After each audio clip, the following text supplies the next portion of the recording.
Black Star Network is here. Hold no punch I'm real revolutionary right now. Black power. Support this man, Black media. He makes sure that our stories are told. Thank you for being the voice of Black America, Roland. Stay black. I love y'all. All momentum we have now, we have to keep this going. The video looks phenomenal. See, there's a difference between Black Star Network and Black-owned media and something like CNN. You can't be Black-owned media and be scared. It's time to be smart. Bring your eyeballs home. You dig?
22nd, 2024, coming up on Roland Martin Unfiltered, streaming live on the Black Star Network. The situation in Haiti is worsening as gangs continue to wreak havoc on the innocent, and the country's transitional government struggles to take shape. Retired Army Lieutenant General Russel Honoré has an idea, saying that America needs to stop holding back the military from being able to access weapons. We'll talk about that with him on the show. Netflix's biopic on Shirley Chisholm, called Shirley, dropped today. Tonight, you'll hear from Robert Gottlieb, a white man who worked on her presidential campaign, and we'll talk about what that was like and how he learned a whole lot working for Congresswoman Shirley Chisholm. Plus, we will hear from Congresswoman Barbara Lee, who also worked in that campaign, plus the producers of the movie, Raina King, and her sister, Oscar-winning actress Regina King. Folks, Republican Alabama Governor Kay Ivey signed a law prohibiting state funding for maintaining, sponsoring, endorsing, promoting, or affirming DEI progress. The chair of Alabama's Democratic Conference will join us on the show. Plus, Congressman David Trone is apologizing for using the word jigaboo when talking about Republicans. What was he thinking?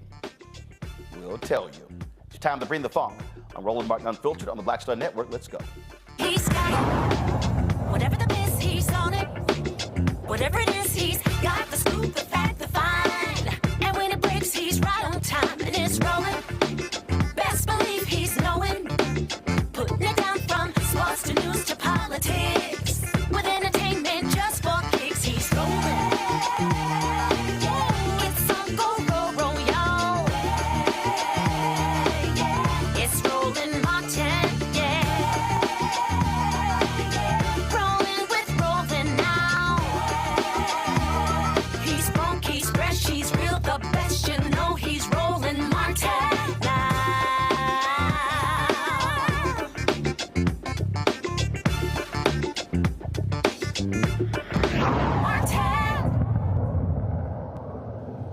Well, Maryland Congressman David Trone, who is the front runner for the Democratic nomination for U.S. Senator in Maryland, is apologizing after he used a racial slur in a congressional hearing while talking to a black White House leader. This is what took place in Congress. And government businesses don't make decisions on investment, which creates the jobs based on the tax rate. I've made, in my past life, hundreds of millions of dollars of decisions each year on budgets and to build new buildings, enter new states. And not one time ever in the history of my life did I say, what's the tax rate next year? What you look at is, can you compete? Can you do it better than the other competitor? And with that, can you create a P&L statement that works? And the tax rate, that's after the P&L. It's never, ever once been a consideration. So this Republican jigaboo that, it's a tax rate that's stopping business investment, it's just completely faulty by people who've never run a business. They've never been there. They have not a clue what they're talking about. Something has to be done. Well, that was not quite what he wanted to say. After he was contacted by the Washington Post, Trone released a statement, and this is actually what he said. He said, today, while attempting to use the word bugaboo in a hearing, I misspoke and mistakenly used a phrase that is offensive. Upon learning the meaning of the word, I was deeply disappointed to have accidentally used it, and I apologized. As you see right here in the Washington Post story, Trone, who's 68, is a Democrat. He's leading the May 14th primary race, and to succeed retired Senator Ben Cardin. Of course, he's also running against Angela Alsbrook, who is, of course, the Prince George's County executive there as well. Let's go to our panel to get their thoughts on this.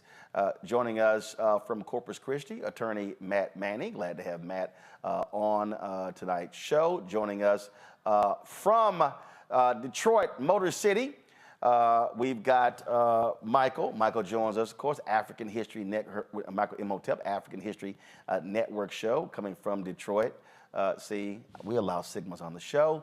And also, Tyler McMillan. We make you look good, Roland. Tyler McMillan, he's a social justice leader, former national director, youth and college division of the National Network. Wait a minute, hold up. We actually have two Sigmas on the show. Oh. That's called a record number. And what's still stunning to me is the fact that I meet two Sigmas under the age of 55. Shocking.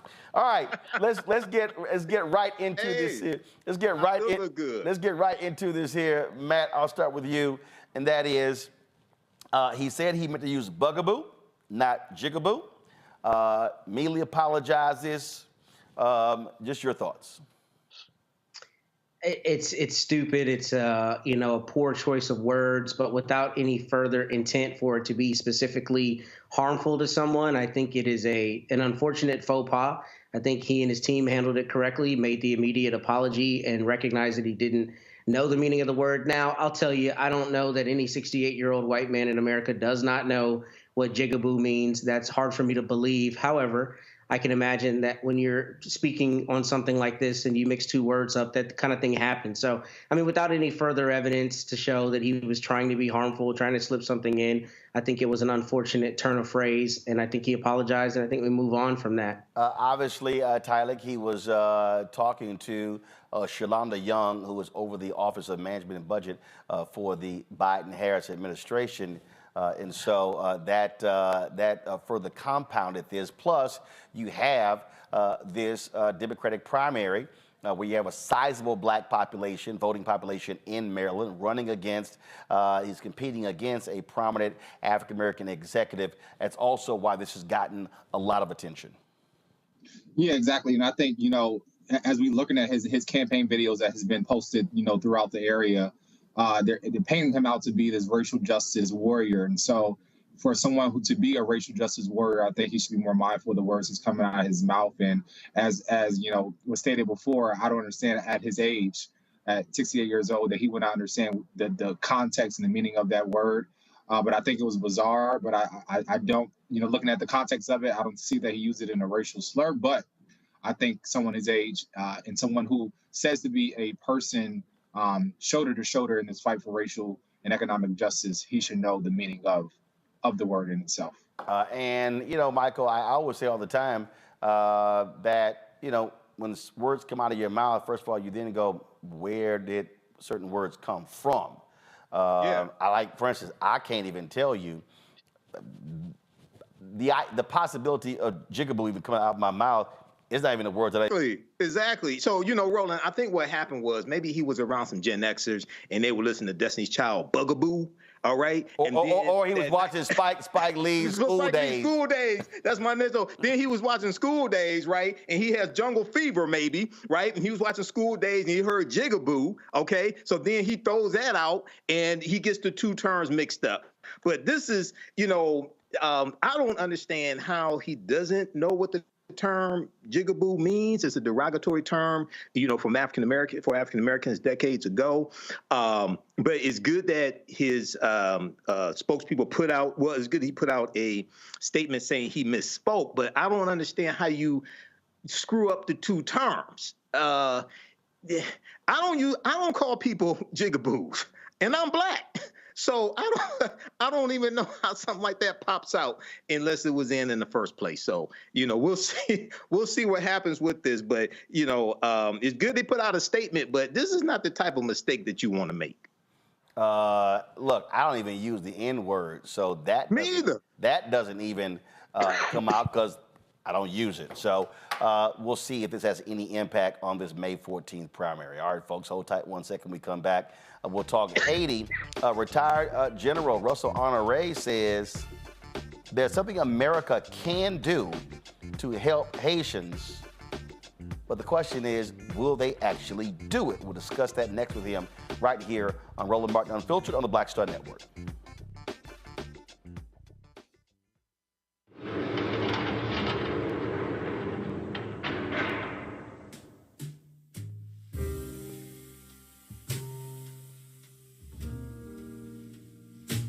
You have the right to remain silent.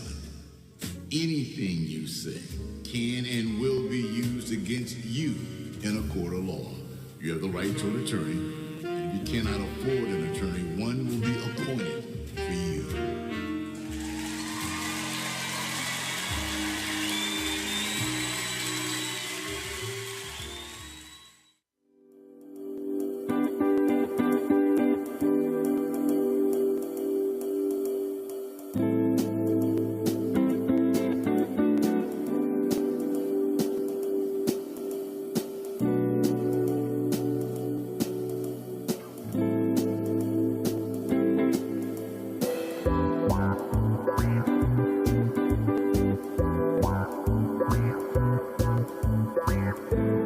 I am Tommy Davidson. I play Oscar on Proud Family, Louder and Prouder. Right now, I'm rolling with Roland Martin, unfiltered, uncut, unplugged, and undamn believable. You hear me?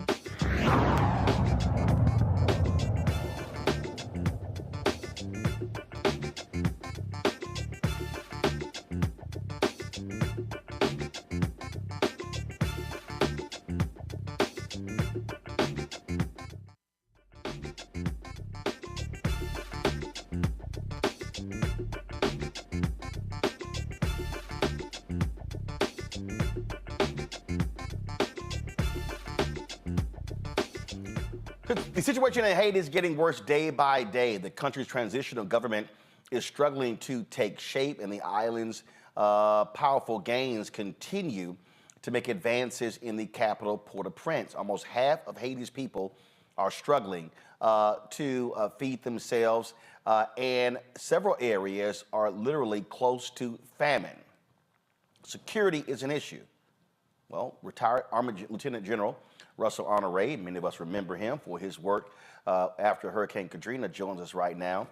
General Honoré, glad to have you here. You talked about that there is something that America can do to help the security of the country that is in our control. Explain that. Yes, Roland, thanks for talking to this subject. Haiti has been ignored.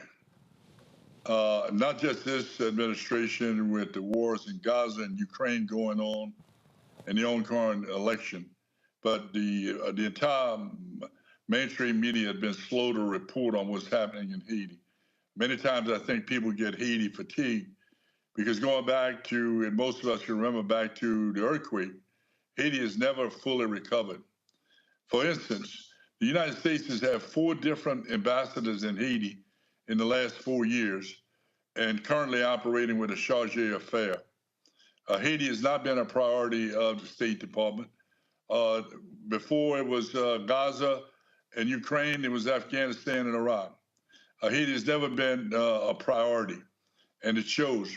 Look, we've been to Haiti, we've been engaged, we've invaded Haiti over more than you can count on one hand, and we still don't have a solution.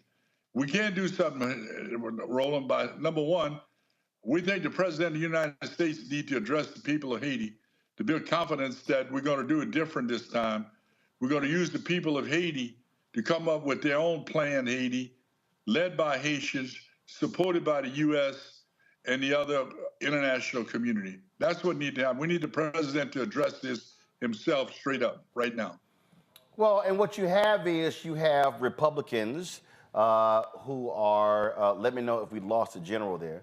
You've got Republicans out here who are trying to hype this situation, who they're out here talking about, oh, there's going to be a Haitian invasion of Florida. You got Fox News scaring people to death, hyping this whole thing, which we all know is absolutely BS as well.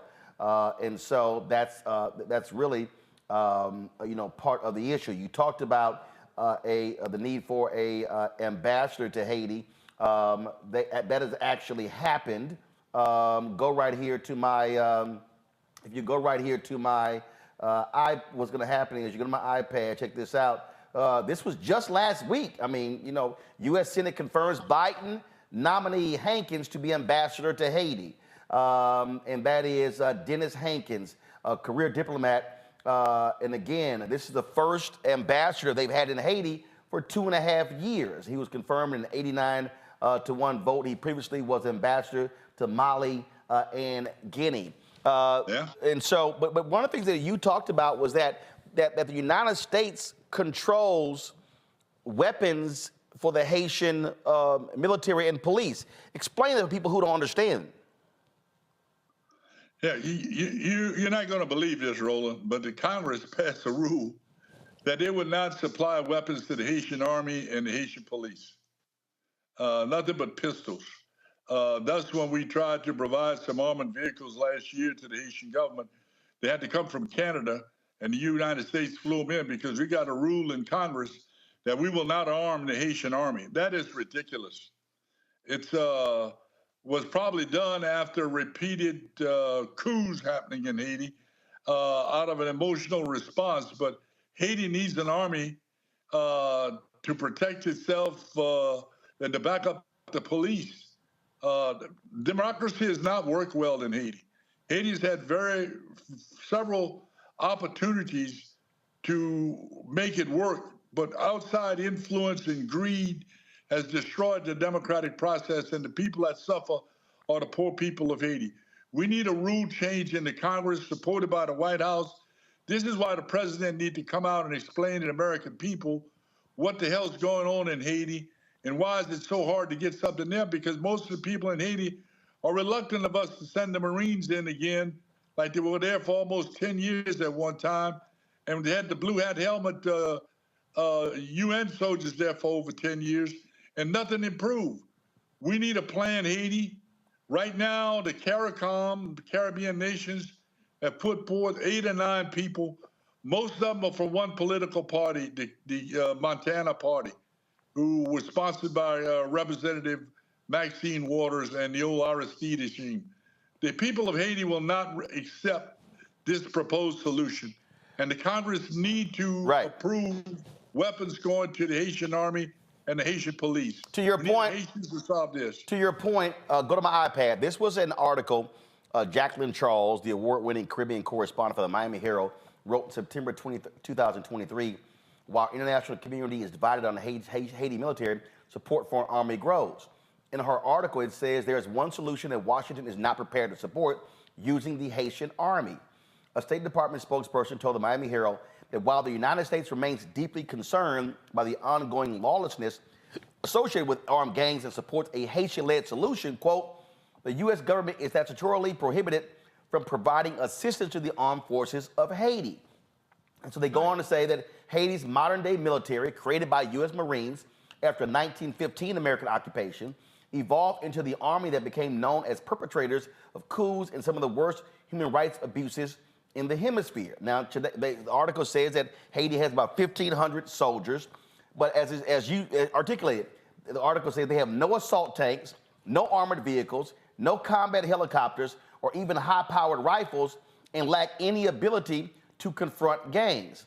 While Mexico currently provides military training, the institution continues to face resistance from others in the international community, especially from the U.S. State Department. Okay, this is real simple. How in the hell can you complain about security if the folk who should be providing security can't do it?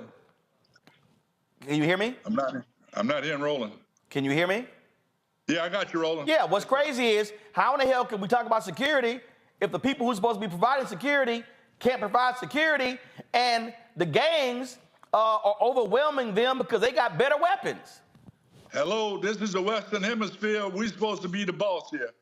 We're supposed to be the boss in the Western Hemisphere. We give Israel over $10 million a day and give Egypt over $10 million a day. Most years, we don't even give that much to Haiti to protect itself. We've got to change this, and it lies in the laps of the United States Congress, and we need to appeal to the president to speak to this. Just like he talk about Gaza, just like he talk about Ukraine, why in the hell the president ain't talking about Haiti? Great point. Go by panel, Michael. All right, quick question here. Retired Lieutenant General Honoré. I know that I read an article from the Griot.com that talked about how Democrats in Congress want to send aid to Haiti, but Republicans won't budge. Can you talk about that for a minute? And then also, Jake Sullivan announced that back, April Ryan reported for the Griot.com on March 13th. Jake Sullivan announced a total of $333 million in aid will go from the U.S. to Haiti to address political and humanitarian crisis taking place. Can you talk about those, please? Yes, we get the money appropriated for Haiti, but not executed because the government there is not prepared to execute it. The humanitarian money is being sent, but once the supplies arrive at the port, the gangs are in charge of the supply chain. So this is a combined problem of multiple scales. So we have to get the security to support the Haitian police and the Haitian army so they can open the supply routes. The gangs are controlling the majority of Port-au-Prince, and now they're going into the neighborhood because they live off of contraband. We've got to get the Congress to provide enough money to supply the army, the police, and to fund the army as the government.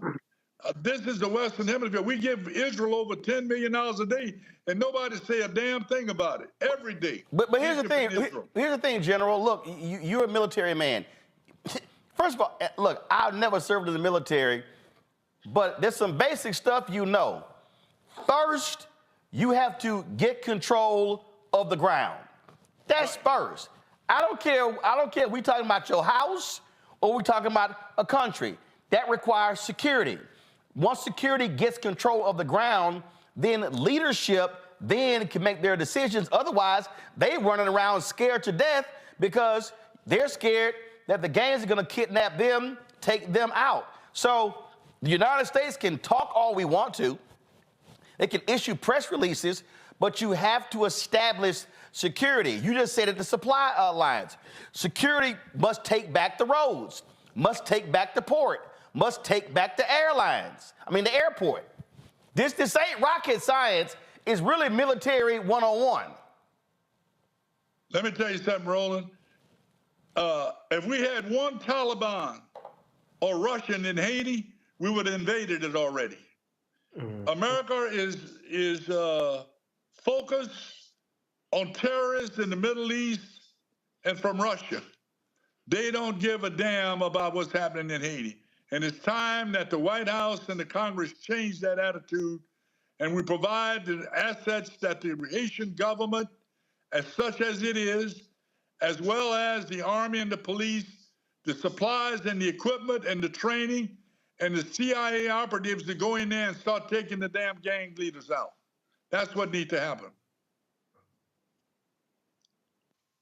But before I go to my next panel, this was a story that was done a couple of days ago. So General Laura Richardson, commander of the U.S. Southern Command, she said during an event at the Atlantic Council, we wouldn't discount that U.S. troops could be involved in an international effort in Haiti. Quote, we are prepared if called upon by our State Department and Department of Defense. But she added she doesn't envision a U.S.-only solution to the deteriorating situation. So what she's saying there, hey, if the United States has troops there, it's a part of an international effort, not an American invasion, if you will, of Haiti. Do you believe that that makes sense, having an international force that includes U.S. troops? Absolutely, I 100% agree with General Richardson. I know her very well. She knows what she's doing. And we need people that speak the language, some form of the French language that can communicate with the Haitian people. And they need to be Haitian-led, Roland. We're going in supporting the Haitian police and the Haitian army as we would go in and do this operation. But this needs to be happening now. We need to have people on the way to Haiti now to establish security and provide food and open the chain so people can get gas and water and food and medicine and open the hospitals back in Haiti. The gangs have taken the damn hospitals out. When this happened in Gaza, everybody get all pissy about it. It's happening in Haiti every day. Hospitals taken down, food being stolen and or prevented from getting the people that need it. We need that same noise to be made about Haiti. Matt? They're people too. Matt? Yes, General Honoré, my question is kind of in the same vein. Is there a recent example of a circumstance where the United States sent in a security force to stabilize a region and then handed it over to the government that you can think of that would be, appropriate for an example of what we should be doing in this circumstance? Well, let me tell you that. We've been to Haiti about 5 times and left. We're still in South Korea over 60 years. We're still in Germany over 70 years. The places that we have been successful in making peace, we're still there. We went, we didn't leave. That should have been the case in Haiti with a cooperative standing up and supporting the government of Haiti, just like we supported the governments in Iraq and to a certain point in Afghanistan. We've never done that long term in Haiti. We've always gone in with the intention of hurry up, get in, and get the hell out. Because for obvious reasons, that's not a place a lot of Americans want to hang around. But Haiti has a lot to offer. They have the capacity to fill a lot of the needs we need in terms of skilled workers, and for us to invest economically. We invested in Taiwan, we invested in China, we invested in Vietnam. We've never made a substantial investment to help the economy of Haiti. Without an economy, this is what we end up with, is a contraband economy. We could do better than that, Roland. Absolutely. Tyler, go ahead, right ahead. No, I would say no. Thank you, General, for your service. I think, as you mentioned before, today and forever, we must listen to Haitians. Let Haitians tell the story. Let's engage with Haitian journalists. I think it's clear to point out, as you mentioned before, there has been close to almost 400,000 people being displaced from violence. And I would like to ask you, like, what do you think is the need outside, in addition to the resources of the federal government stopping deportations of Haitians from the United States back to Haiti as an importance as well? Well, one of the things we need to stop the exploitation of the Haitian workers. You know how much a person making in Haiti working in a garment factory? About $3 a day. Making shirts that sell in New York for $130 a day. And they stitch most of the baseballs that are used in the United States. That's a crying damn shame for American companies to go there and pay people, talking about a living wage. I'm talking about $3 a day, Roland, is the going living wage, is what they pay people in Haiti. We need to change that. There are no codes. We go to Haiti and we break every damn code. We are importing weapons into Haiti and giving to the gangs. The gangs have gotten out of control because of collaboration with some of the previous governments. And if we don't watch out, Aristide is going to be in charge of Haiti again. We know what happened the last time he was in there, Haiti. Roland. All right. General Honoré, we certainly appreciate it. Hopefully the White House will take your advice, and we will certainly be posting this, and I'm quite sure they will be hearing what you had to say. We hope to hear something this weekend from the president about Haiti. Gotcha. God bless Haiti. I appreciate it. Thanks so much, sir. Thank you. All right, folks, when we come back, a conversation about the late, great Congresswoman Shirley Chisholm and her 1972 presidential run from someone who was right there alongside of her. That's next, right here on Roland Martin Unfiltered on the Black Star Network. Support us in what we do, folks. Join our Bring the Funk fan club. The goal is to get 20,000 of our fans contributing on average $50 a year. That's $4.19 a month, 13 cents a day.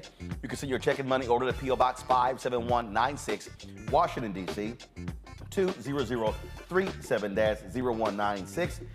Cash App, $RM Unfiltered. PayPal, Martin Unfiltered. Venmo is RM Unfiltered. Zelle, Roland at RolandSMartin.com. Roland at RolandMartinUnfiltered.com. We'll be right back.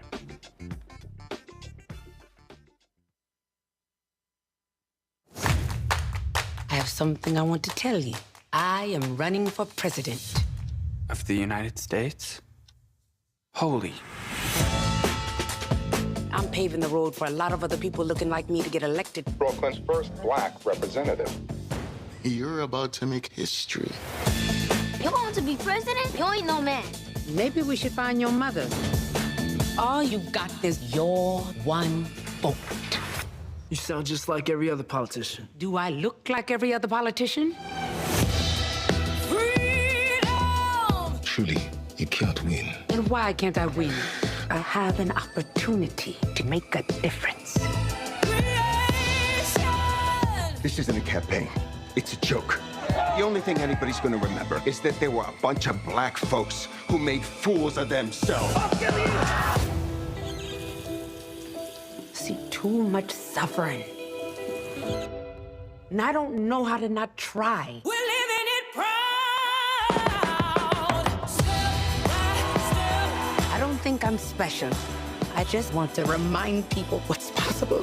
We need something that's going to make some noise. The Black Panthers and Shirley Chisholm. It's like thunder and lightning. I'm going to force all the politicians to be held accountable. You're gonna do all that. School teacher from Brooklyn. Harriet was just a slave. Rosa was just a domestic. What is it you do for a living again?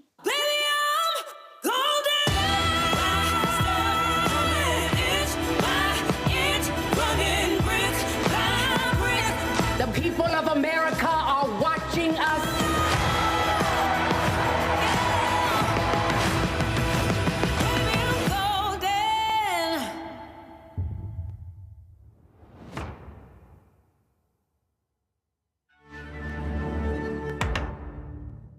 What's up, y'all? This is Wendell Haskins, a.k.a. Win Hogan at the original T-Golf Classic. And you know I watch Roland Martin Unfiltered.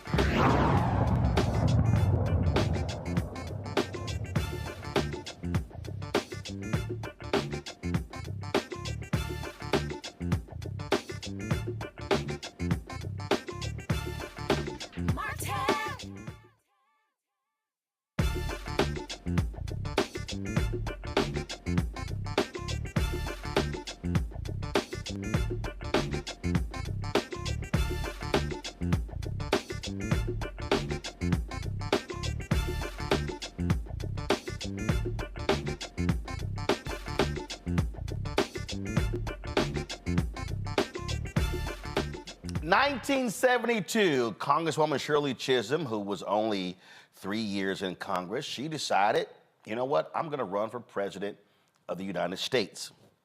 Didn't have a lot of money, did not have a huge staff. Some say she had a ragtag bunch of young folks and volunteers who were with her trying to make this thing possible. And of course, she did make history, paving the way, of course, for future runs. Reverend Jesse Jackson, Sr., running in 1984, 1988, and of course, the successful run of then Senator Barack Obama in 2008. But what was it like to work on that campaign, to be a student working on that campaign, to be a white student working on that campaign, to be a white male student? Well, my next guest has insight because he was on that particular team. If you watch the Netflix movie, it's now available. I saw it Tuesday in Los Angeles, and he was at the premiere. That's where we had the opportunity to meet. He has a significant role in the movie, and it was something that he did in the movie that even I wasn't aware of that involves media. We're going to get to that. Joining us right now is attorney Robert Gottlieb. Robert, how you doing? Glad to have you on the show.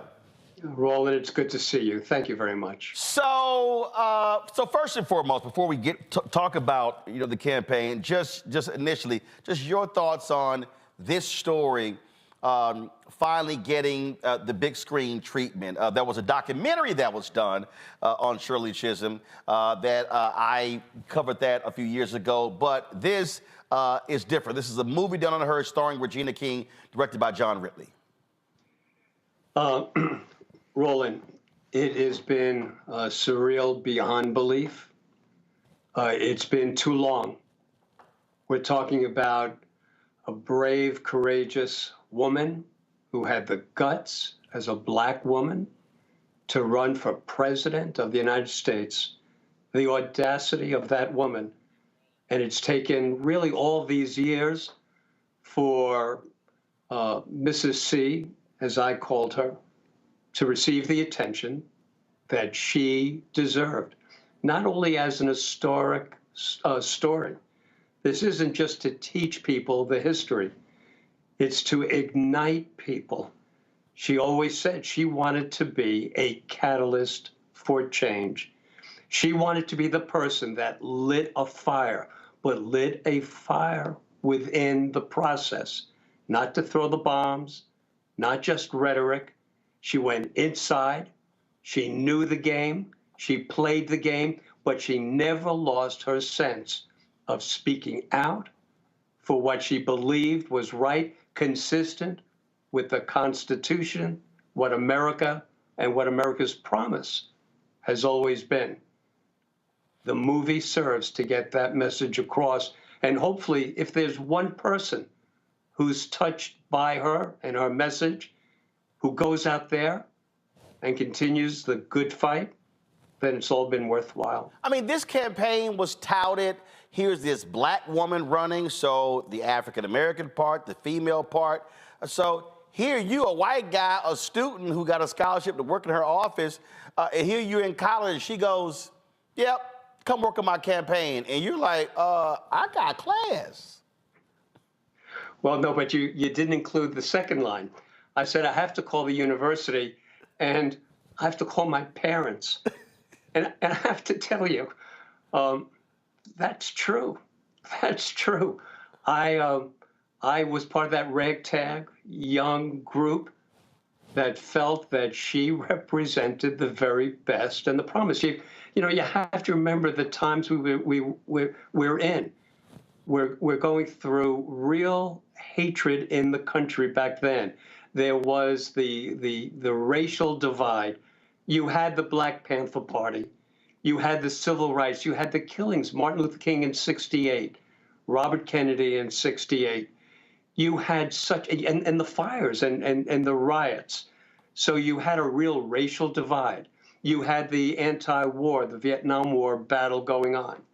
And here I am. I'm at Cornell, and I went down to visit Mrs. C and the friends I had met the summer before. I went down there during Christmas break just to say hello. And before I left, Mrs. C calls me into her office. And just as it's depicted in the movie, it's so real. And she says to me, Robert, I have something to tell you. I'm going to run for president. And after saying, I then say, but I can't. I have to call the university. I have to call my parents. And I can't do it. And she then says words to the effect, I don't believe in the word can't. So I spent the day on the phone calling my parents first, by the way, and then the university. And somehow I managed by the end of the day to have the university agree to award me with 9 credits of independent study to then spend the rest of my senior year working on the campaign. And I had to take a 3-credit course at George Washington University at night. That's how it unfolded.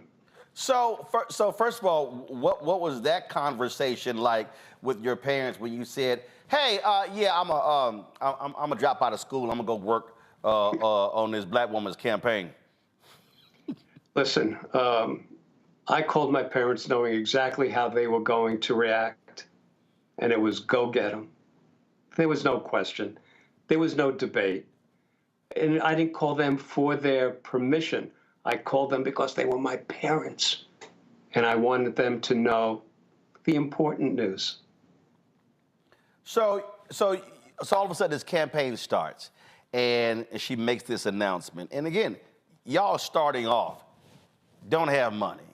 Democratic Party doesn't want her to run at all. Black leadership did not want her to run. I'm very familiar with what happened at the Gary Convention in 1972. Here we are 4 years after MLK's assassination. And here we are 4 years after you had integrated delegations at the Democratic National Convention in Chicago after the battle in Atlantic City in 1964. So we're only talking 4 and 8 years after all of this drama at the Democratic National Convention. And so you have all these black men who did not want her to run. In the movie, they talk about Congressman Walter Fauntleroy, throwing his name in the hat only for the purpose there of D.C. And then you're battling. You got later the Speaker Willie Brown in California, who was dead set in supporting McGovern for the nomination. And so, not only, and then she's dealing with women who are not supporting her, black folks not supporting her. And so, who were y'all talking to? Who were y'all hoping to convince to vote for Congresswoman Shirley Chisholm?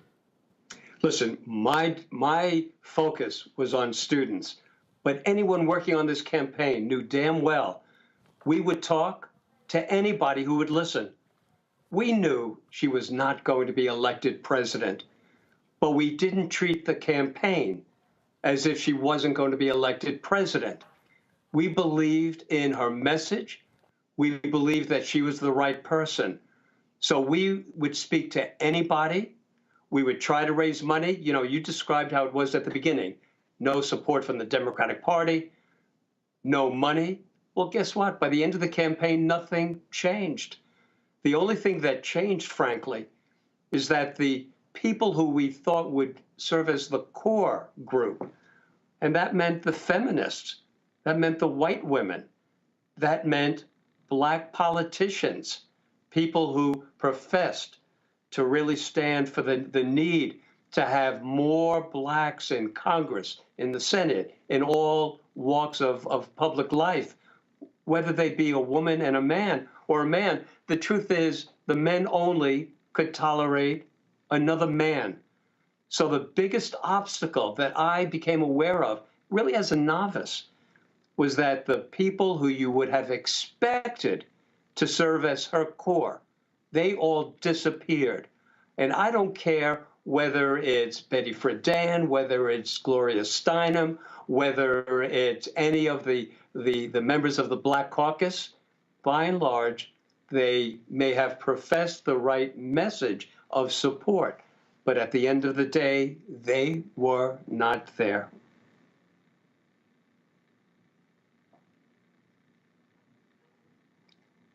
All right. Now, I've lost the audio. So all of these people who were saying the right things were not doing the right things. So when this black woman stepped up, they were kind of like, what is wrong with her? What is she doing? Here is some of her announcement when she made the announcement when she went public in New York. Here it is.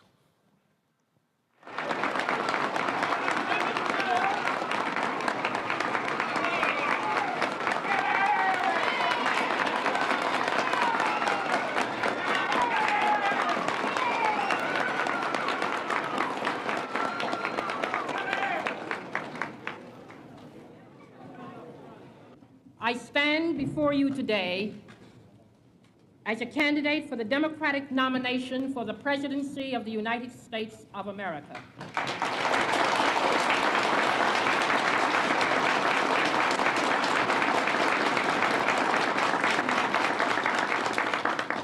I am not the candidate of Black America, although I am Black and proud.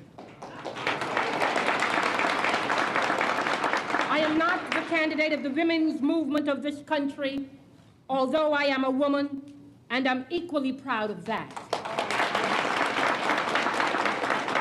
I am not the candidate of any political bosses or fat cats or special interests. I stand here now without endorsements from many big-name politicians or celebrities or any other kind of prop. I do not intend to offer to you the tired and glib cliches which for too long have been an accepted part of our political life. I am the candidate of the people of America.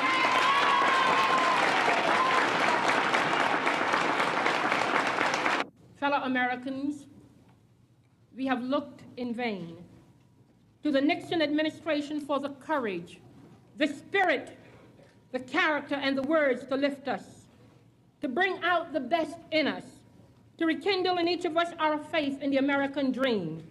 Yet all that we have received in return is just another smooth exercise in political manipulation, deceit and deception, callousness and indifference to our individual problems, and the disgusting playing of divisive politics, pitting the young against the old, labor against management, North against South, black against white.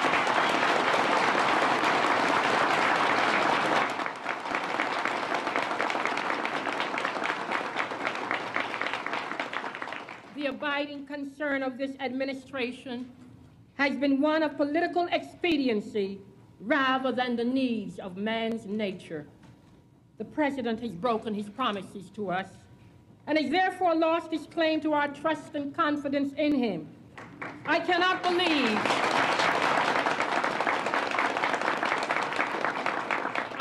believe that this administration would have ever been elected 4 years ago if we had known then what we know today. But we are entering a new era in which we must, as Americans, demand stature and size in our national leadership. Leadership which is fresh, leadership which is open, and leadership which is receptive to the problems of all Americans. Robert, when you hear that, do you still get chills?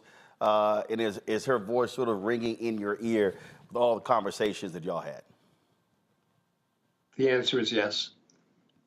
And the truth is, I heard her make her stump speech thousands of times.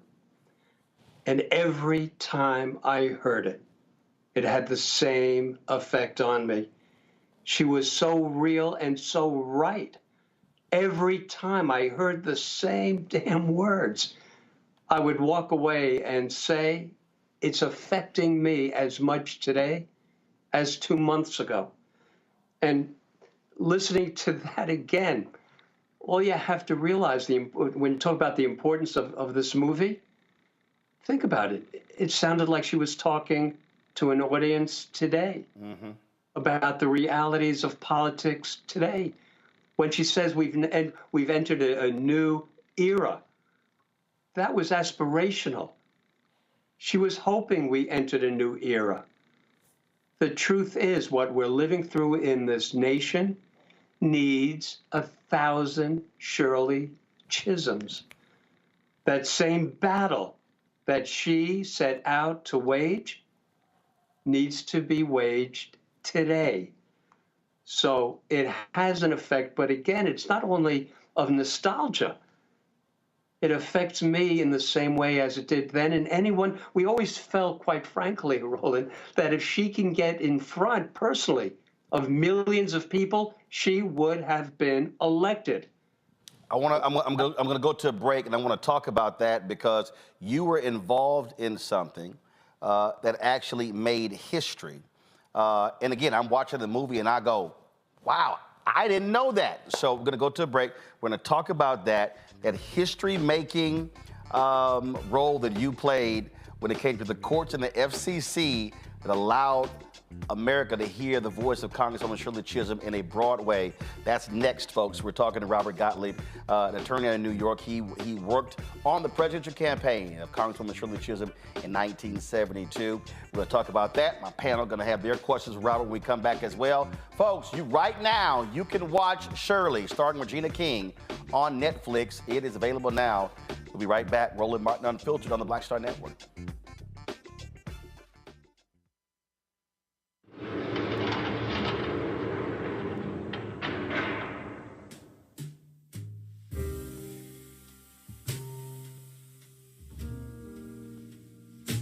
You have the right to remain silent. Anything you say can and will be used against you in a court of law. You have the right to an attorney, and if you cannot afford an attorney, one will be appointed for you.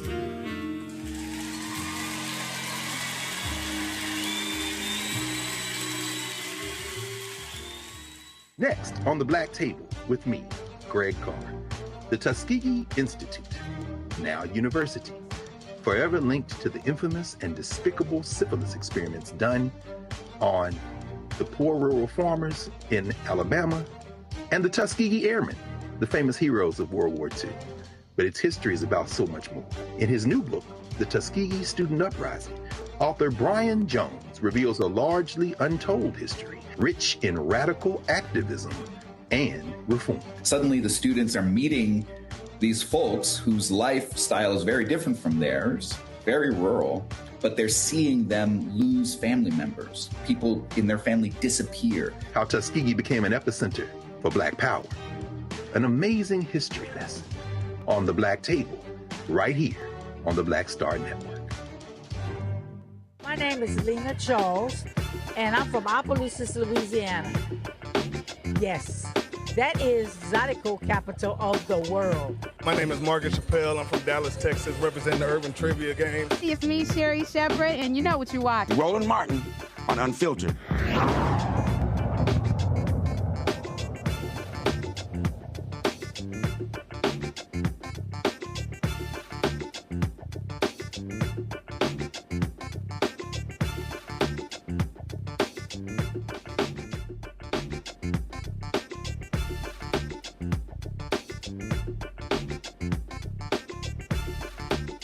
Gottlieb, a New York attorney who was a staffer, campaign staffer for Congresswoman Shirley Chisholm when she ran for president in 1972. So, Robert, I'm watching the movie, and then all of a sudden there's this scene where there was supposed to be debates. And the networks decided, hey, she doesn't qualify. And so she then said, let's sue. And y'all are broke, y'all ain't got no money. And so all of a sudden they're trying to figure out, well, who the heck we gonna sit here and get to file this lawsuit? And they were like, that dude wants to be a lawyer. Walk us through that because in the movie, the character's looking like, I know y'all not talking about me. Listen, I had that look many times, but Roland, and for anyone watching this, you don't want to get me disbarred. The truth is that, and the dialogue in the movie makes it clear that it was really brought by an organization, a media organization that fought for the right of equal time. I had nothing to do with the filing of the papers. I was aware of it, but you know, movies convey. Of course. And I was the logical person because I was an undergraduate at Cornell. They knew I wanted to be a lawyer. I was aware of the issue, but please don't let anyone think that I was the guy who drafted the papers or went to court. I had the information, and I know I supported it with all of my heart and soul. Did you find the group? Was your job to find it? How did that happen? I don't even know the inside story of how they came about, but I knew that they were very active, and it received a great deal of publicity that all these white male candidates were being invited on. I believe it was Meet the Press, and the person who was left out was Shirley Chisholm. So it didn't need me to start dialing the phone to say, are you interested?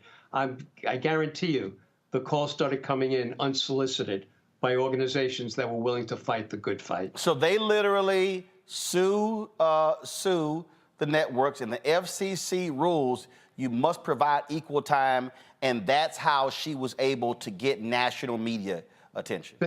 That's correct. She went on Meet the Press, and then she went one-on-one on CBS, I know. She got a great deal, and it was just one person. She wasn't then in a group of 6 or 7 of the other candidates. She was one-on-one, and she was very effective, but you can only gain so much support by one appearance on TV. Wow. Questions for my panel. Tylik, you're the youngest one on the panel. You get to go first. You know, I would just, I think the movie was just so amazing. I want to echo, I hear it saying like rooms are being made because of your audacity. Rooms are being made because of your audacity. And for the young folks that's out there watching, I think we should be inspired in generations to come. I think her message, you know, echoes is intergenerational, is interracial. And her story is our story. And we're standing on the shoulders of Chisholms to be change makers, industry disruptors, fearless fighters. And I just want to thank you for your bravery, your audacity to have faith in this Black woman who has changed, you know, history forever.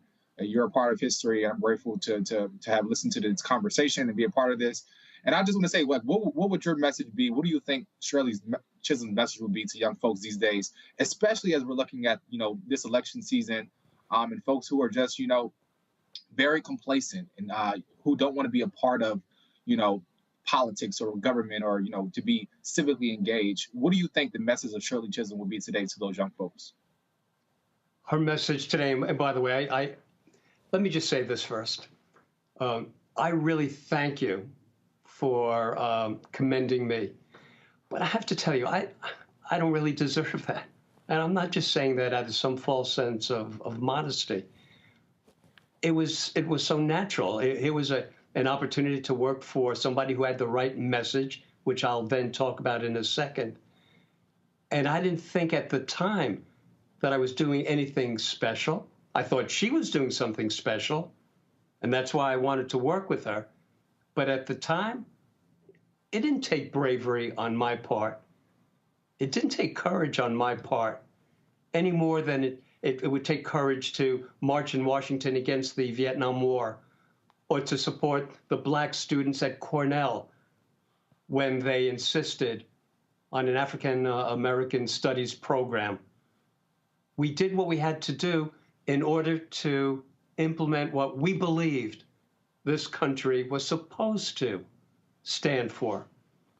As far as what Mrs. C would say today, it would be the same thing as she said then. Don't just be angry about what you see. Don't just give rhetoric, because you're going to spend the rest of your life just angry and yelling about things. There's a way to stop what's happening in the country today. So young people, get off your video games, get off social media, get in the streets, march in the streets, organize, knock on every damn door. November is right around the corner. And there is no excuse. When it goes against you, don't complain, young people, when your books are being taken away from you, when you're not able to study certain topics you want to study in school, when if you become pregnant, you can't have abortion, or you can't vote because you don't have the right identification. Don't complain. That would be her message today, but it's the same message. And that's what's so disheartening in many ways. We're reliving history, but it's real right now. Get off your backsides. Matt? So let me first say, I think the statute of limitations has run on any ethics complaint about you filing lawsuits. The lawyer on the panel would say that. You are hired. Thank you. I have one question and one comment. So the question is, what parallels do you see in the treatment of Black women in politics these days, as it relates to your time with Mrs. C? Any improvements or any steps back in the current era as it relates to the treatment of Black women in politics, and even just the credence that they're lent? And then the comment is, thank you for doing many years of criminal defense. I tell people that is quintessential lawyering, and I appreciate you having made a career of that kind of work. So thank you again. Thank you. By the way, I don't think that takes courage either. I think that's what our Constitution says I should be doing. As far as the politics today, just see the anger and the hatred that's directed against certain minority members of Congress. Anyone of color. Look at AOC. What she has to bear, it becomes very personal. There's a hatred, there's a resentment that I, just from the outside, I'm not involved in the inner workings of political campaigns now, but I see how they are treated and how they are attacked. So I think certainly just as a bystander, we have come a long way. Just look at the numbers. But as far as the way white America looks at them and what they are now willing to do and say against them, now that they have permission from people like Trump and others on the right, they have permission to do it without any repercussions. So we've come a long way, but there is a much longer way to go before this country is true to its ideals. Michael. All right, Attorney Gottlieb, thanks for coming on the show today and sharing this information with us. As the historian on the panel, I had a question about Governor George Wallace, who is portrayed in the movie. And there's a scene in the movie where Shirley Chisholm makes the controversial decision to go visit Governor George Wallace while he's in the hospital. There was an assassination attempt on him in 1972.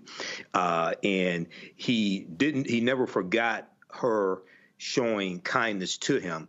And in 1973, he helps her to get legislation passed to raise the minimum wage for domestic workers. Can you talk about what caused her to go visit him? Because, I mean, this is Governor George Wallace, who said segregation today, segregation tomorrow, segregation forever, and who ran for president in 1968 for the American Independent Party as against civil rights. What caused her to go visit him, and what was some of the backlash that she received from the African-American community behind that? Yeah, that also is a great question. At the time when I heard that she was going, my reaction was the reaction of everybody. Shirley Chisholm is going to see this racist. Right. It was unbelievable, the reaction before as well as afterward. There was a lot of controversy, and there was a lot of resentment among Black voters and young students. There was a resentment. If you ask me why she did it, that's who she really was. She was a sensitive, empathetic, she was a real human being with the highest morals and beliefs. And she was religious. And she felt it didn't matter what his political views were, didn't matter that he was a racist. He was gunned down. He was gunned down. He was getting a lot of attention. He was in a hospital bed. He was paralyzed. Right. That reflects everything anyone needs to know about her true and real character. Right. She also survived assassination attempts on her own life as well. That's right. There was, I recall hearing, I wasn't there, I was on the road, of the attempt on her life as well. Robert, last question for you. That is, so when you see the videos and when you see the movie, I mean, she is forceful, she is earnest, she is very clear. But was she funny? Was she lighthearted? Is there any particular thing or story you remember that still makes you laugh today? You know, so the answer is yes, she could be funny. But I always felt that she was much more complex than just the political figure that people saw out there, being a firebrand, and even more complex than the times I would see her in the office. The scene in the movie where some white Southern congressman approached her time and time again, saying how amazing it is that she is making the same salary as he is, and he's this Southern guy, and he mocks her. He mocks her by saying, "You're making $42,500." And what happened, every time that happened, Mrs. Chisholm would come back to the office and mimic. She was a great mimic. And what I saw when I saw that movie the first time, and I heard her making fun of that guy right to his face, it brought it back to me so clearly, because Regina King nailed it. That's exactly how she said it. That's exactly how she would make fun of this guy. So she was a good mimic, but I never had a sense that she was having fun after leaving the office. I never had a sense that she was going out to party. Now, she may have. She didn't share all that stuff with me. But I felt she was so committed to what she was doing.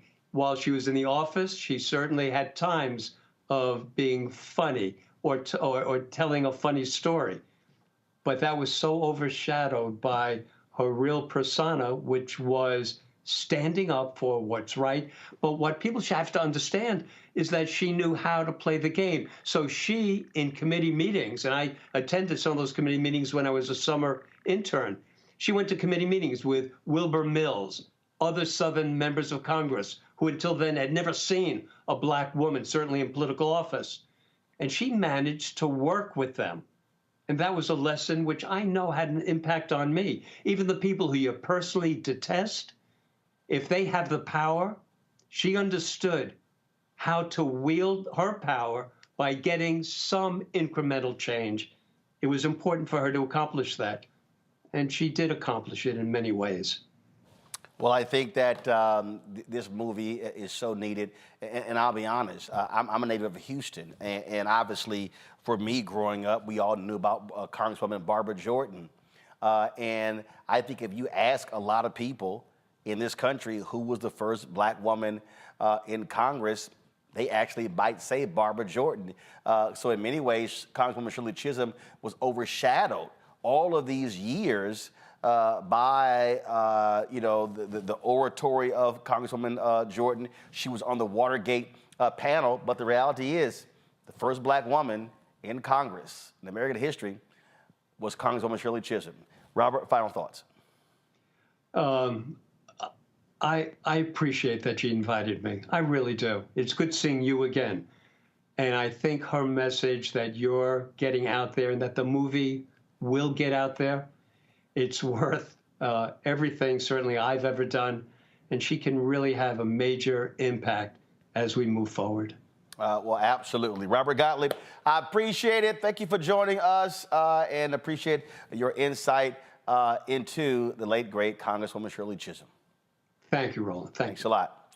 Folks, again, Shirley is airing right now on Netflix. You can check it out. A little bit later in the show, we're going to share with you more of what we got from the red carpet on Tuesday, including Congresswoman Barbara Lee, who worked on that same presidential campaign with Shirley Chisholm. Plus, you will hear from Raina King, the producer of the movie, the sister of Regina King, and Regina King, who starred as Shirley. It took them 15 years to get this movie made. Coming up next, we'll talk with the top leader of the Alabama Democratic Party regarding Republican Governor Kay Ivey signing her anti-DEI bill in the state. Yeah, but they sure as hell don't mind DEI Saturdays racing up and down the football field. You're watching Roland Martin Unfiltered on the Black Star Network. I have something I want to tell you. I am running for president. Of the United States? Holy. I'm paving the road for a lot of other people looking like me to get elected. Brooklyn's first black representative. You're about to make history. You want to be president? You ain't no man. Maybe we should find your mother. All you got is your one vote. You sound just like every other politician. Do I look like every other politician?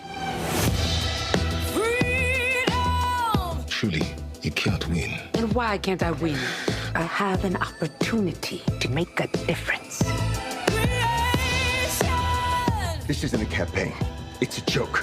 The only thing anybody's gonna remember is that there were a bunch of black folks who made fools of themselves. See too much suffering. And I don't know how to not try. We're living it proud. I don't think I'm special. I just want to remind people what's possible. We need something that's going to make some noise. The Black Panthers and Shirley Chisholm. It's like thunder and lightning. I'm going to force all the politicians to be held accountable. You gonna do all that? School teacher from Brooklyn. Harriet was just a slave. Rosa was just a domestic. What is it you do for a living again?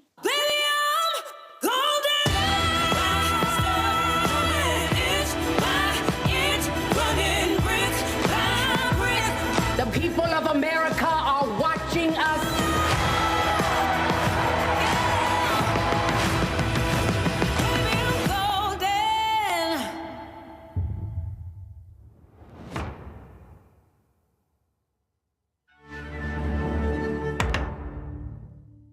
Hey, yo, what's up? This is Mr. Dalvin right here. What's up? This is KC. Sitting here representing the Jodeci. That's Jodeci. Right here on Roland Martin Unfiltered.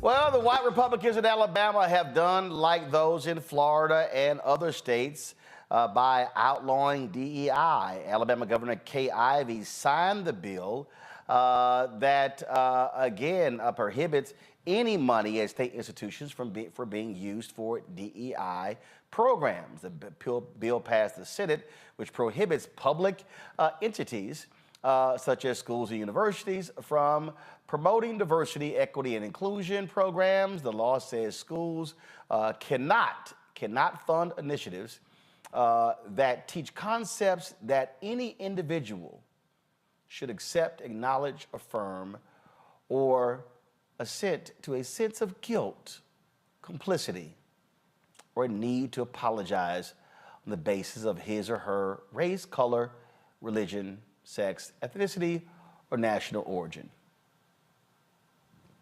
This is Alabama, y'all. Alabama. The law takes effect October 1st.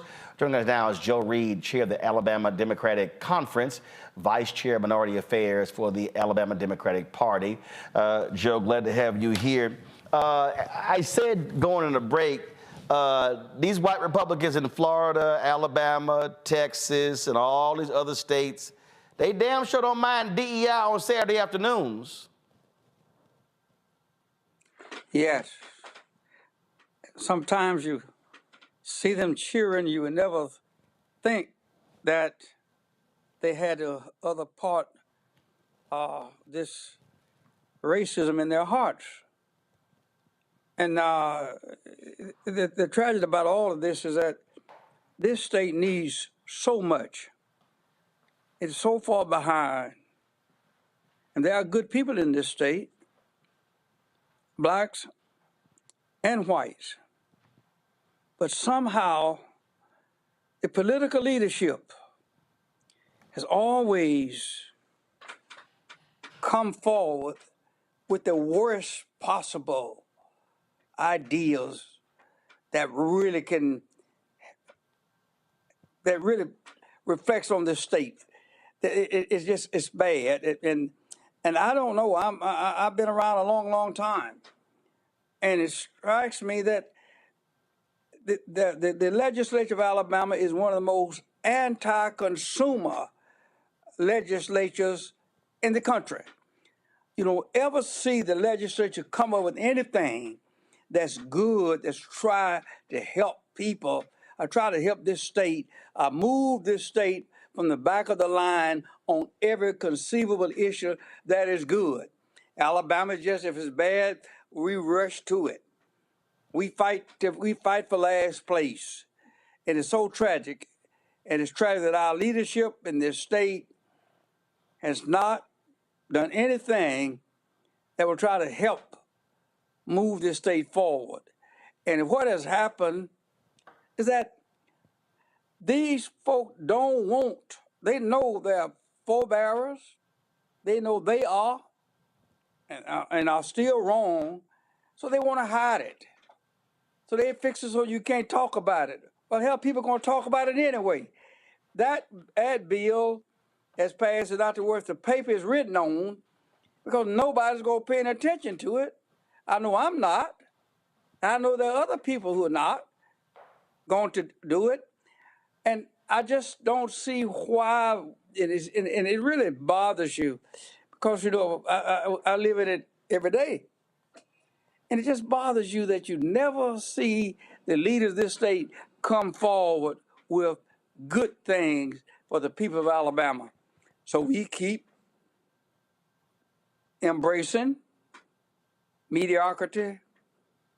We keep embracing racism.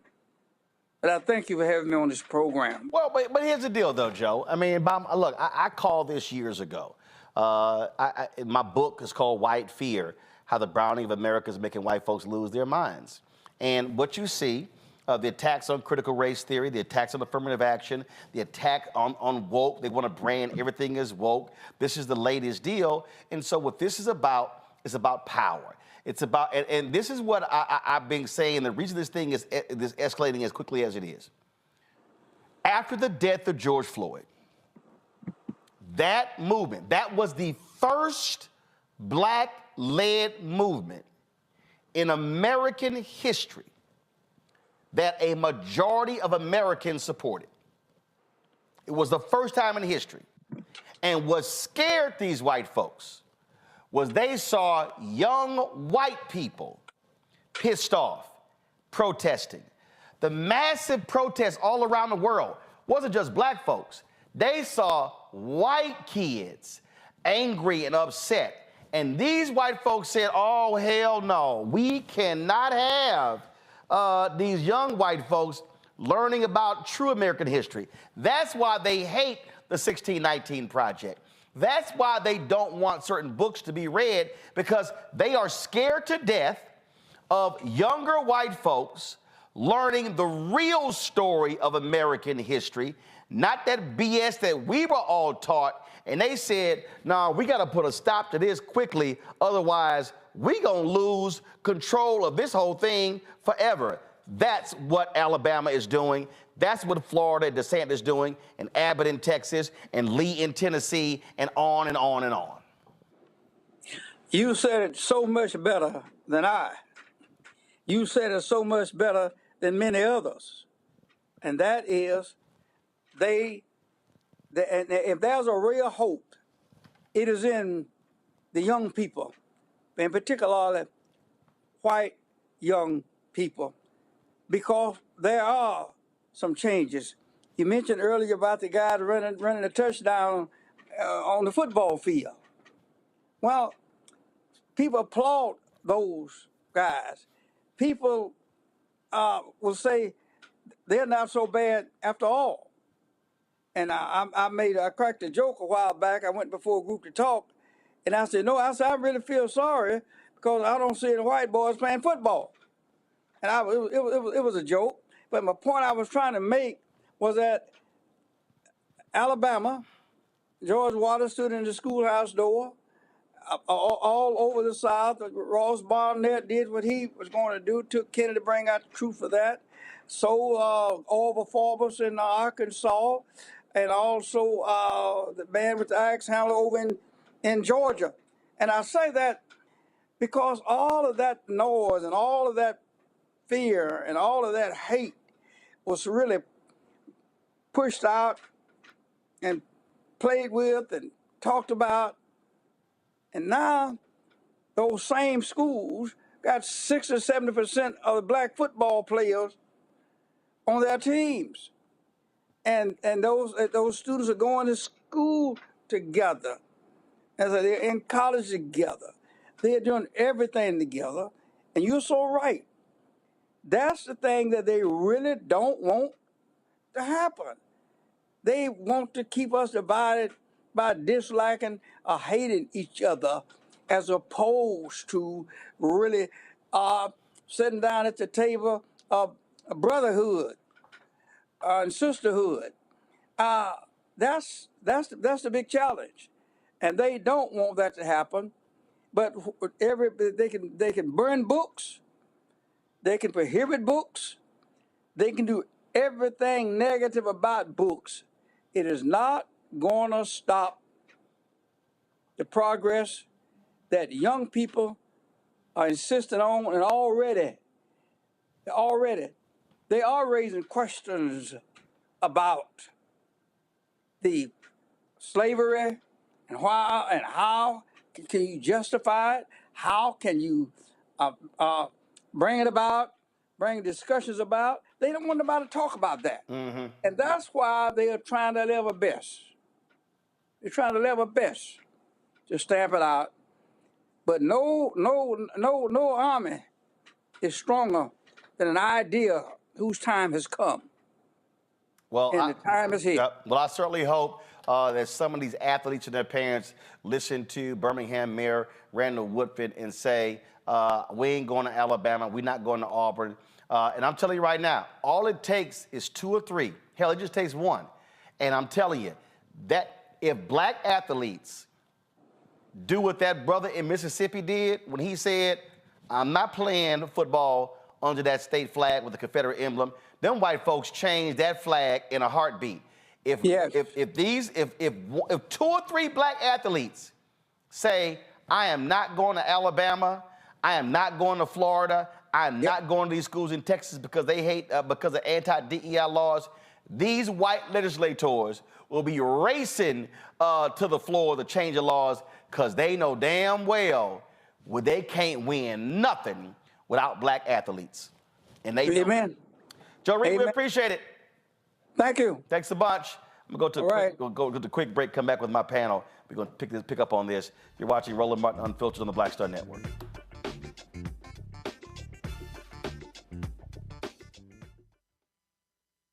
Terry and I, we couldn't play in the white clubs in Minnesota.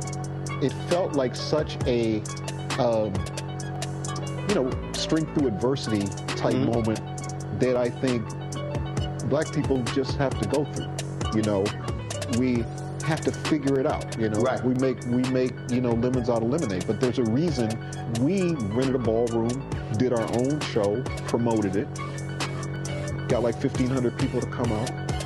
Clubs were sitting empty. They were like, "Where's everybody at?" And I said, "They're down watching the band you wouldn't hire." So it taught us not only that we had the talent of musicians, but we also had to have the talent of entrepreneurship. It wasn't like a seat at the table. It's like, no, let's build the table. That's right. We got to build the table. And, that's right. And that was the thing. And of course, after that, we got all kinds of offers. Of course. Right, to come play in the clubs. But we didn't do it. We said, no, we're good. No, we're good. We're good. And that's what put us on a path of national. And of course, when Prince made it, then it was like, okay, we see it can be done.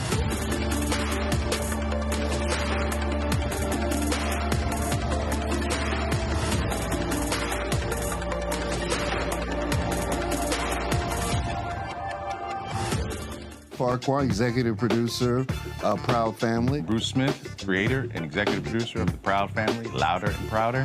And you're watching Roland Martin Unfiltered.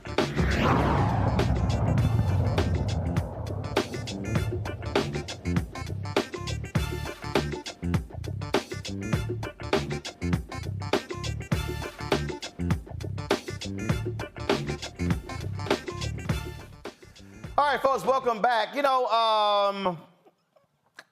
I was somewhat disappointed, Michael, that after Mayor Randall Woodfin made his call, other politicians did not join him. And just like I was disappointed that other pro athletes, even those retired, who didn't go pro, who played college ball in Florida, didn't step up and join Emmitt Smith when he blasted Florida, their anti-DEI. And it was the same when I called out Texas A&M for their treatment of Kathleen McElroy, journalism professor. And I said the same thing. And a lot of former athletes at Texas A&M, I got a call from some, but they didn't go public. They didn't say anything. Right. And what these black politicians and black athletes must understand is silence don't help nobody.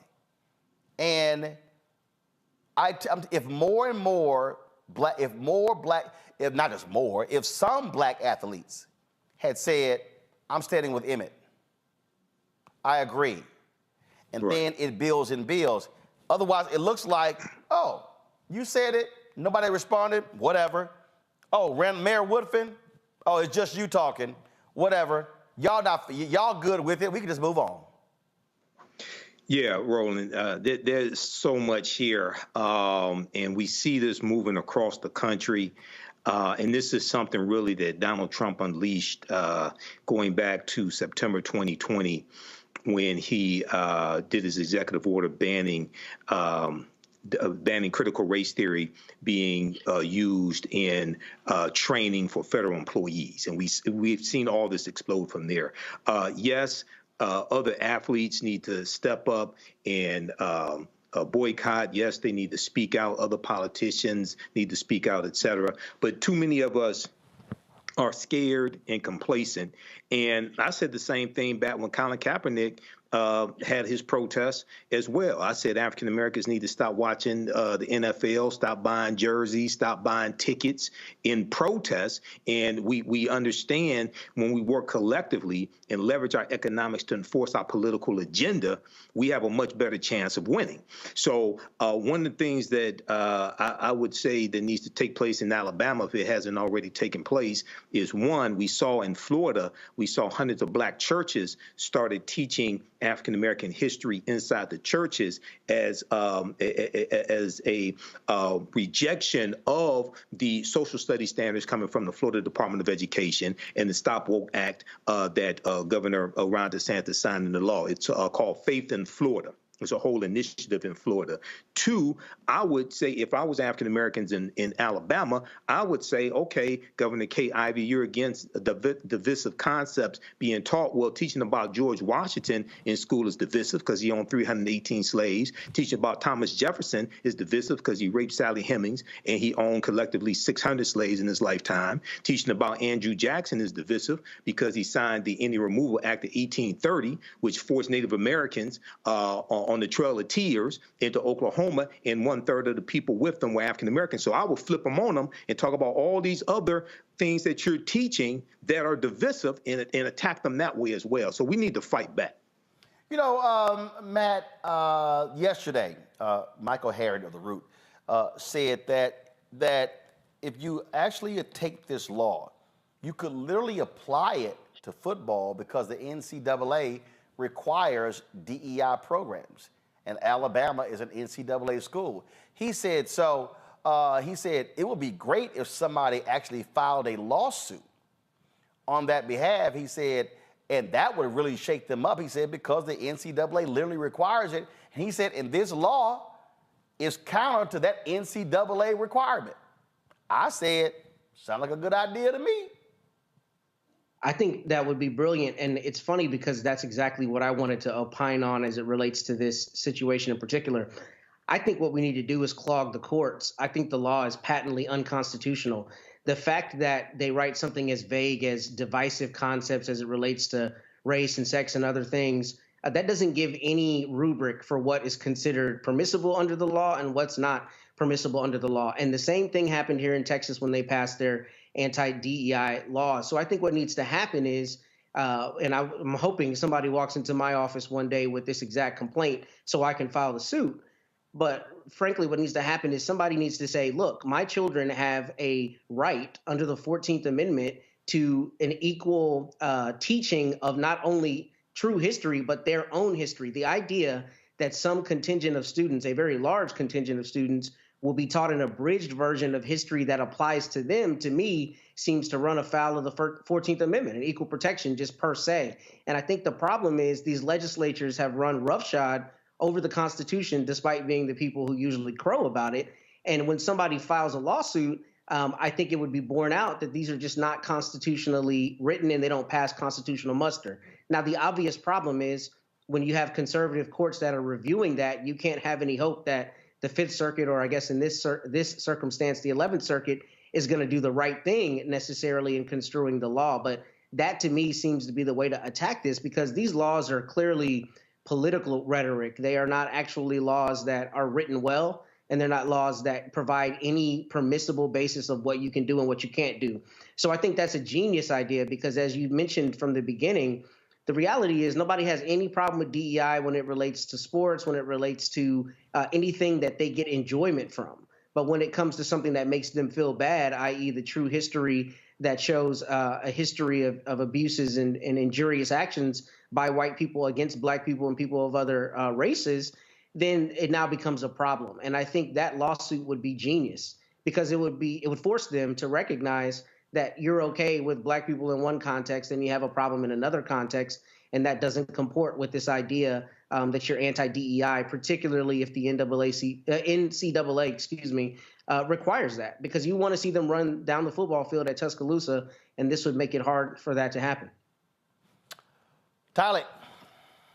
Yeah, I would say, they don't care about your diversity, but want you to run a ball. They don't care about your equity, so they keep you from voting and having access to the ballot. They don't care about your inclusion, so they block history books and ban books. I think it ignores the systemic inequalities and historical disadvantages that played in this country, telling the true history of what's happened in this country. What we see happening from Governor Ivey is an agenda of white supremacy. She's an agent of white supremacy and trying to take us back. But, we must do all we can to organize and strategize, whether that's in the courts, in the streets, to really fight this off. But I think once we look at it, when we look at affirmative action, the truth of the matter is that it has always been white women that have been the benefit of affirmative action. So we look at DEI and affirmative action. She's only taking back the privileges that got her to where she is right now, outside of her own privilege of whiteness. But it's an agent of white supremacy, and they're trying to take us back to a time, and we must do all we can to keep the fight up. Absolutely, that's what we must do.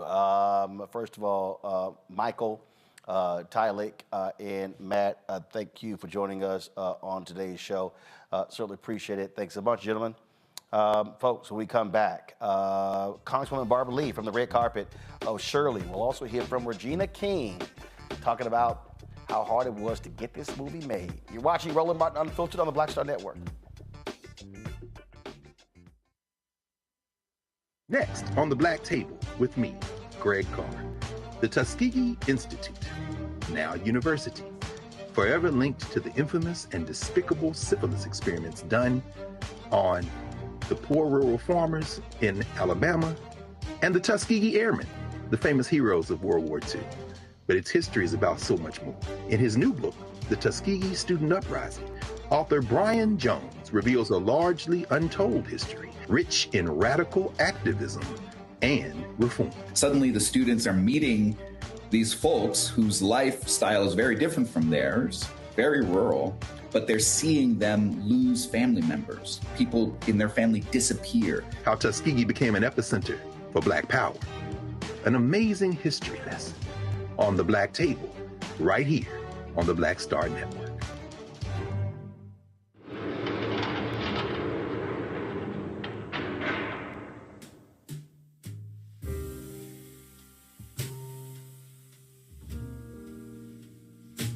You have the right to remain silent. Anything you say can and will be used against you in a court of law. You have the right to an attorney, and if you cannot afford an attorney, one will be appointed for you.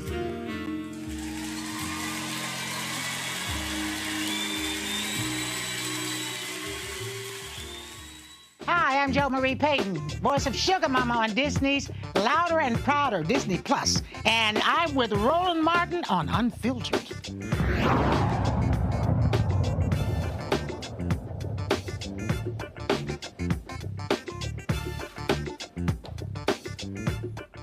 She is a sitting member of Congress, Barbara Lee. She ran for the United States Senate in California, but she got her start working on the presidential campaign of Congresswoman Shirley Chisholm in 1972. I was in Los Angeles on Tuesday for the red carpet of the Netflix movie Shirley, starring Regina King, directed by John Ridley, and got an opportunity to chat with Congresswoman Barbara Lee. What's happening? How you doing? How are you doing? You look like you and I got the memo in terms of what we're gonna wear. Come on, this is a significant event now. Come on, we gotta honor our sister, our friend Shirley Chisholm. I tell you, long overdue, and I'm so excited. How do you feel to see finally this story being told? Because when you think about so many of our black politicians, very few. I mean, it was a Showtime movie with Adam Clayton Powell. But there are very, very few of our folks who are in politics. Well, you know, that's how I got involved in politics, was through Shirley Chisholm's presidential campaign. And now, fast forward to today, there's so many people who don't know her. And today I was thinking about that. How can anyone not know who Shirley Chisholm was, her legacy, who she was as an elected official, first black woman elected to Congress to run for the presidency, first woman to run for president. Also her agenda, as she was a progressive black woman. She was early on the board of the National Association of Reproductive Rights. She spoke fluent Spanish.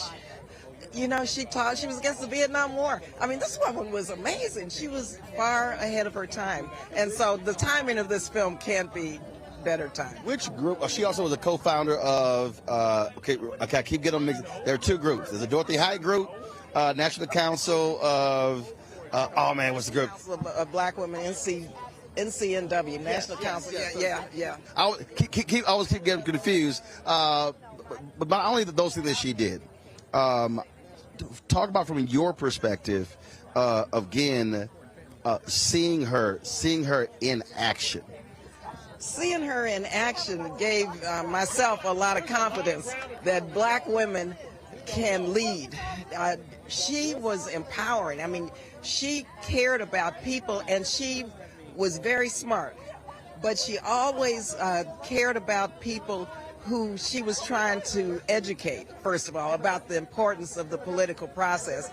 And she was a very sensitive woman, though, and I've seen her behind closed doors when she cried a lot. She was very vulnerable in many respects. So she demonstrated that tough love and that brilliance. But she was a very compassionate and passionate and sensitive woman. I reminded somebody earlier, I was telling the audience that that 1972 convention in Gary, a lot of folks don't realize they were not embracing her. They were trying to draft a man to run. I was there, and let me tell you, I was there trying to get Shirley Chisholm the endorsement, and I'll never forget the difficulties we had. And so for some reason, my sister and I decided we were going to get some T-shirts, and we wore them on the floor of the convention, and Jet Magazine took a picture of us and said, "Get your S together." And it was a jet, and that was the point. We wanted people to come out of that convention, these delegates, supporting Shirley Chisholm. So here you're at this black political convention. You were 4 years removed from King's assassination, and here you have these black men who don't want to support their sister, and she had already announced. Yeah, and it was just, to me, I couldn't quite understand it, because she was the first black woman elected to Congress, so she knew what she was doing. She had more experience, first of all, than anybody at that convention. And secondly, she wanted to unify the black community and unify people in this country who were shut out. And she understood what coalition politics was. And she understood, though, that we had to be black and proud and unbought and unbossed in order to bring people along to have a larger multiracial, multi-generational coalition. And so she knew, though, in the film, I think, kind of shows that interaction, what the deal was. But I was there, boy, let me tell you, I wanted her there. I was fighting. I wore my T-shirt. I said, no, And myself and the delegates from Northern California, those of us who were active, went there determined. So you, of course, were on the staff of Congressman Ron Dellums, and this man here plays Ron Dellums in the movie. So what kind of a lesson that you have to teach him about your former boss? Well, first, Shirley Chisholm had to teach me a lesson, and she had to tell me, Barbara, this is politics. Barbara, little girl, to the day she died, called me little girl. She said, tell my brother to come home. It's for him. I forgive him. I understand what he went through. And of course, she had to work on me. But finally she did. And I understood what real loyalty and what true love and what real friendship meant, because she showed me, because I was upset. I was upset when she went to see George Wallace. I was mad. I wanted to leave the campaign. But I have to tell you, at that convention, I was really shattered. My dreams, my aspirations, my idealism, but Shirley brought me back, and here she was the one, and she brought me back to where I ended up working for Ron Dellums as an intern. I worked for him for 11 years. He was my best friend. He was close to Shirley, as Maria can tell you. He loved Shirley Chisholm, and this man was a statesman. You knew Ron, and you know how close we were, and I managed his office, and I've seen him through all kinds of crap, and he stood tall. First chair of the Armed Services Committee. He taught me everything about the defense budget. I mean, he was, and you really played this role quite well.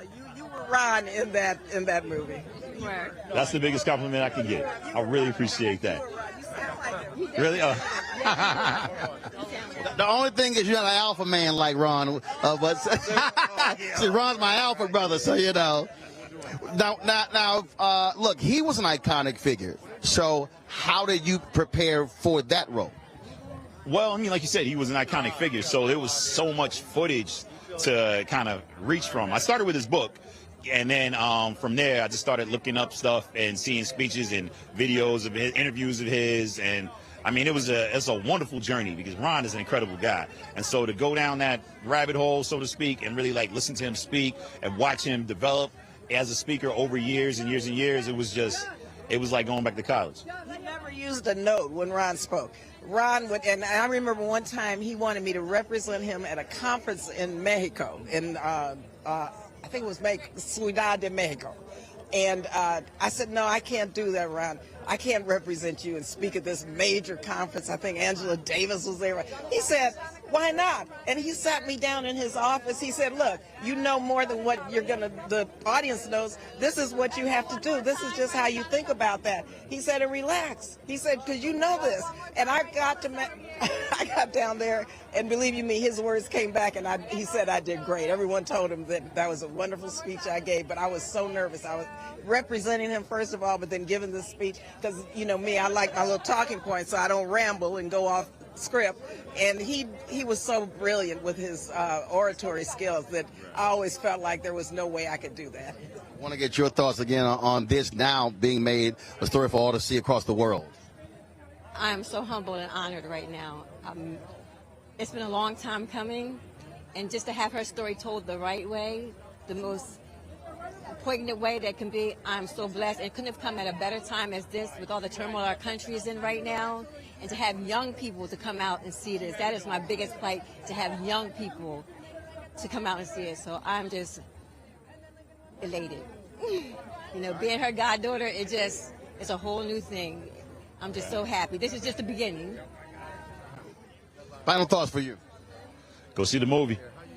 Go see the movie. Get galvanized, get out and vote. Right. Yeah. Right. I appreciate it. Let me conclude by saying one thing.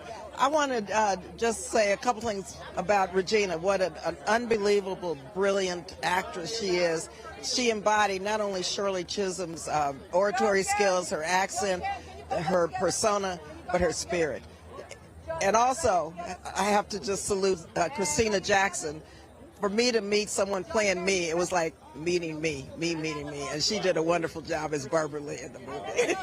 Congresswoman, always good to see you. I appreciate it. All right, folks, going to a quick break. We come back, we'll hear from Raina King and her sister, Oscar-winning actress Regina King, about their long, arduous battle to get Shirley made. You're watching Roland Martin Unfiltered on the Black Star Network. When you talk about blackness and what happens in black culture, we're about covering these things that matter to us, speaking to our issues and concerns. This is a genuine people-powered movement. There's a lot of stuff that we're not getting. You get it, and you spread the word. We wish to plead our own cause. Too long have others spoken for us. We cannot tell our own story if we can't pay for it. This is about covering us. Invest in black-owned media. Your dollars matter. We don't have to keep asking them to cover our stuff. So please support us in what we do, folks. We want to hit 2,000 people, $50 this month, raise $100,000. We're behind $100,000, so we want to hit that. Y'all money makes this possible. Checks and money orders go to P.O. Box 57196, Washington, D.C. 20037-0196. The Cash App is $RM Unfiltered. PayPal is R Martin Unfiltered. Venmo is RM Unfiltered. Zelle is Roland at RolandSMartin.com. Hey, what's up, y'all? I'm Devon Franklin. It is always a pleasure to be in the house. You are watching Roland Martin Unfiltered. Stay right here.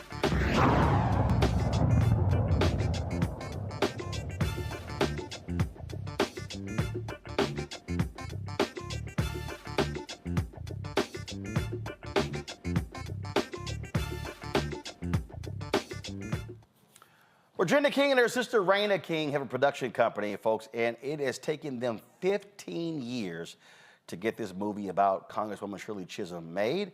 I chatted with Raina and Regina on the red carpet on Tuesday in Los Angeles. How you doing? Look at you. Well, you know, look at this. She was a special woman, so you got to. And she was all put together, and you are very all put together. You're giving it Shirley vibes. Absolutely. Well, see, I'm from Houston, so I grew up Barbara Jordan, but they were there together giving them hell. Exactly. Yes, they were. Yes, they were. How long have y'all been trying to do this story? This has been 15 years. 15 years? 15 years. So this has been a long road, well-traveled, and worth every minute of it. Did it go through all different folk? Through a lot of pivots. A lot of pivots, but I'm a firm believer in timing, and this was the right time for many, many reasons. And that's being partners with Netflix and having not just bringing Shirley to the country, but to the world on a global platform. Her name should not be forgotten at this point. Absolutely. And that's the thing a lot of people don't understand. The stuff all the one goes through to when they finally actually see it. They don't realize that backstory. That backstory is something. Wait, that backstory is a movie into itself. The making of. Is that what's next? The making of Yeah. the scenes of Shirley? Yeah, the backstory is something, and it's like a puzzle piece, and putting the puzzle together. And sometimes we have a lot of things going on, so we have to stop at a place, and then okay, we pick it back up again, and then we stop again, we pick it back up again. But it's been one of our first projects that we talked about when we started our production company, and 15 years. Sometimes it doesn't happen. So to see it come to fruition, and this is for Shirley, it's a beautiful thing. All right, then. Can't wait to see it. Thank you. Thank you. I appreciate it. Thanks a bunch. Hello. You look so handsome. Well, you know how to get so royal. How to get dressed up for you. How to get dressed up for you. Yeah. Well, I appreciate dressed up for Shirley. For you and Shirley. Okay. Your sister said this has been a long road. This has been a journey. It has been, but here we are. Why did you want to tell this story? Because too many people did not know who Shirley Chisholm was, who she is, that she is a part of the fabric of America, that so many things that have improved our life over the past 40 years or so have been because of legislation that she put into effect, that she wrote up with people across the aisle. So it's important. When did you first learn about it? You know, it's funny because Raina and I are 4 years apart and we went to different schools. I first learned about her probably in like the 3rd or 4th grade. I was lucky enough to have a teacher during Black History Month that chose Shirley was one of the people to teach about on one of the Black History Month days. And so we got a little 2-minute snippet of an introduction to Shirley. Then later on in life, our mother exposed us to a bit more. You know, I think I left that lesson with just knowing that she was the first Black woman that was a congresswoman. And then my mother let us know about a little bit more and let me know that you were a year old when she ran for president. And then we started doing our own research in our 20s and we're like, we don't even know a lot about her. Yep. Absolutely. Well, being from Texas, I know we know about Barbara Jordan, so now folks will know about Shirley Chisholm. Yes, absolutely. Always good to see you. Absolutely, darling. We'll chat later. Always, babe. Always. Thank you. You know it. Folks, Netflix is airing Shirley as we speak, so y'all can check it out. That's it for us. Listen, support us in what we do. Look, the work that we do, y'all, listen, I'm out here, we meeting with these ad agencies, Group M and Publicis and Dentsu and all these folks trying to get these clients to allow us to tap into the $340 billion being spent every single year on advertising. These upfronts are going on right now. Magna's having theirs next week. And so we are trying to see to make it happen, but your support is absolutely crucial for the work that we do. Our goal is very simple, to get 20,000 of our fans contributing on average $50 each. That's $1 million. Y'all, that is huge. I need you to understand. To run the Black Star Network is $195,000 a month. $195,000 a month. That's rent, that's staff, that's equipment, you name it, all the things that we have to do for this show, for Roger Muhammad's Daily Show, for the weekly shows that we have as well. We want to start other weekly shows. I would love to start another business show, start a health and wellness show, start a cooking show. But at the end of the day, all that stuff costs money. So your support matters. And so when I started this, I did not want to charge people subscriptions. I see, Mehdi Hassan and some other people out there, they're launching media ventures and they've got subscribers and they're contributing to Patreon. Well, I didn't want to do that. I wanted this to be open to everybody. I wanted everyone to be able to access the content that we have. And so that's why we did not charge a subscription fee. So we created a fan club for you to give. We don't send hats and shirts and bumper stickers and mugs and things like that. All the money that's given goes right back into the show. So your support matters. So do me a favor. Send your check and money order to P.O. Box 57196, Washington, D.C., 20037-0196. Hey, you YouTube folks, hurry the hell up, hit the like button, y'all. We should easily be at 1,000 likes. Cash App is $RM Unfiltered. PayPal is R Martin Unfiltered. Venmo is RM Unfiltered. Zelle, Roland at RolandSMartin.com. Roland at RolandMartinUnfiltered.com. And of course, download the Black Star Network app.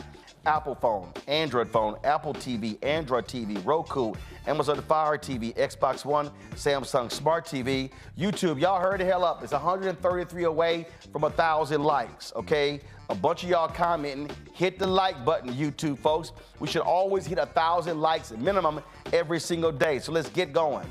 You can also watch our 24-hour streaming channel. In addition to the Black Star Network app, you can watch our streaming channel on Amazon News by going to Amazon Fire. You can tell Alexa play news from the Black Star Network.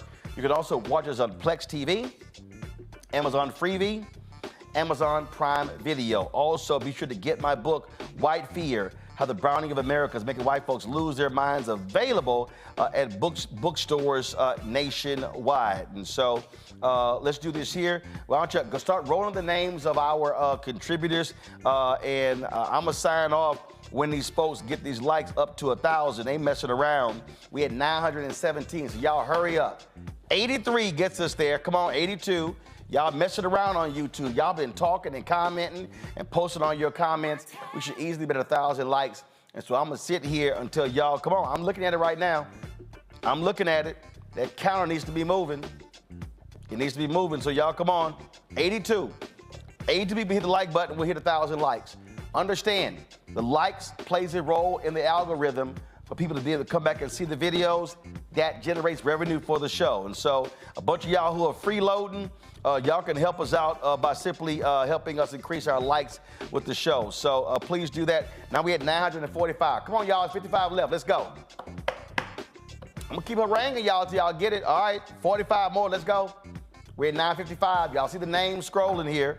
So a bunch of y'all over here riding for free.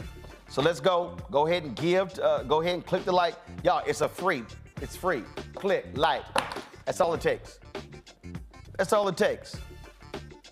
So there's 45 more for us to get to 1,000 likes. That's all you got to do. And then I'll be out of here. Tomorrow I am hosting the Friendship Public Charter School Teacher of the Year event. I think it's like the 7th or 8th year in a row. So I'm going to be, we'll be live tomorrow night from DC from that awards program. So I'm looking forward to that. Let's go, y'all. Hurry up. 10 more.